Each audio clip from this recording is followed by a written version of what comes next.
Pour le moment sur ma chaîne, j'ai pas encore fait beaucoup de tests d'objets high-tech. Et aujourd'hui, je vais un petit peu réparer ça et je vous conseille de regarder jusqu'à la fin parce qu'il va y avoir une petite surprise pour vous.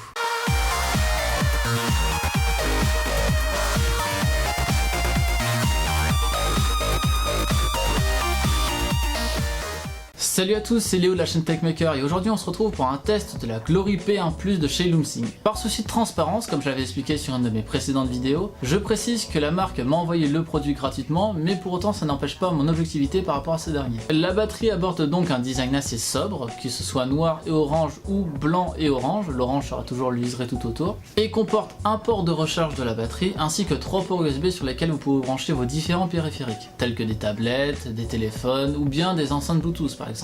La batterie fait son poids, 330 grammes, mais c'est un gage de qualité parce que cette batterie dit avoir 15 000 mAh de capacité. Les mAh, c'est ce qui va permettre de recharger votre téléphone. Par exemple, si votre téléphone a 3000 mAh, il va pouvoir être rechargé 5 fois. Je me suis permis donc de faire quelques tests, par exemple au transfert d'intensité ou bien même la capacité de la batterie. Tous les ports USB ont l'air de donner la même intensité, mais malheureusement par contre le câble qui est fourni avec ne peut pas dépasser les 1 A, ce qui est dommage parce que l'intensité maximum qui est fournie sur Amazon par exemple est de 3,2 A.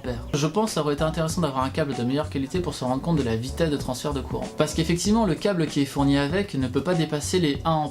Par exemple si je teste avec mon câble de OnePlus One, qui est un câble qui peut atteindre les 1,2 A, on voit que ces 1,2 A ont été atteints. Et du coup en fait c'est juste que le câble n'est pas de très bonne qualité malheureusement pour pouvoir voir vraiment la vitesse de transfert. Et alors au final, est-ce que ces 15 000 mAh sont respectés? Eh bien j'ai fait le test en puisant du courant et en essayant d'enlever 5% de la batterie, soit 550 mAh, et voir s'il y a uniquement une seule LED qui s'éteint à ce moment-là. Parce qu'il y a en fait 4 LED de notification dessus, qui correspondent lors de la décharge à 75, 50, 25 et 0%, mais lors de la recharge, le clignotement correspond entre 0 et 25, 25 et 50, 50 et 75, et 95 et 100 lorsque la quatrième recharge. J'ai donc essayé et j'ai puisé 750 mAh, et lorsque j'ai essayé de la recharger, la quatrième LED s'est remise à s'allumer très rapidement après mon rechargement. Donc clairement, les 15 000 mAh qui sont annoncés sur le site sont remplis. Par contre, un point noir je trouve à ces LED, c'est qu'elles sont très peu visibles malheureusement. Si vous êtes au-dessus, vous pouvez les voir facilement, mais si vous êtes un petit peu de pied, par exemple lorsque vous la rechargez, c'est compliqué de voir ces LED. Je pense que ça aurait été intéressant de mettre des LED un petit peu plus voyantes en fait, tout simplement.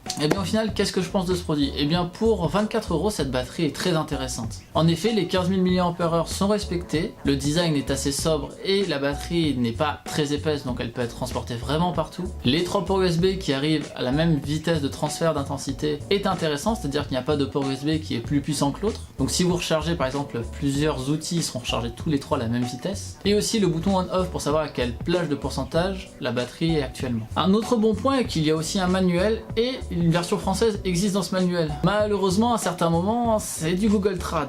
Pour protéger la capacité de votre appareil à long terme, débranchez-vous le câble d'alimentation. Par contre, dans les points faibles du produit, comme je l'ai dit, les LED, c'est un petit peu compliqué à voir lors du chargement. J'aurais mis peut-être des LED un peu plus visibles lorsqu'on charge. Je peux comprendre que du coup derrière c'est plus compliqué du coup parce que ça va puiser de l'énergie dans la batterie. Moi, avoir des LED plus visibles lors du chargement aurait été un plus, je trouve. Le second point noir que je donnerais à ce produit n'est pas au produit lui-même, mais vous vous en doutez, c'est bien au câble. Parce qu'effectivement le transfert peut être bien plus fort, mais le câble qui est fourni est bien trop faible pour montrer la vraie puissance de la batterie. Mais encore une fois, pour le prix à laquelle la batterie est proposée, et qui est donc de 24 €, je peux comprendre que le câble qui est fourni avec ne peut pas non plus être d'une qualité exceptionnelle. Donc voilà, c'était tout pour ce test de la Glory P1 Plus de chez Loomsing, qui est vraiment un produit intéressant si vous avez besoin de recharger vos téléphones ou bien tous vos périphériques qui peuvent se recharger en USB par exemple. Encore une fois, j'ai mis un lien en description si vous voulez acheter le produit. Et comme je vous ai promis en début de vidéo, j'ai une surprise par rapport à cette batterie. En effet, la marque m'a proposé d'en offrir une à l'un de vous. Et c'est donc ce que je vais faire, que ce soit sur Twitter ou sur Facebook. Il va y avoir 2 concours pour une seule batterie. Donc si vous participez aux 2 concours, vous avez donc 2 fois plus de chances de gagner. Les liens des différents concours sont dans la description. Je vous invite à aller voir ce qu'il faut faire pour participer au tirage au sort. Et sur ce, je vous dis à la prochaine.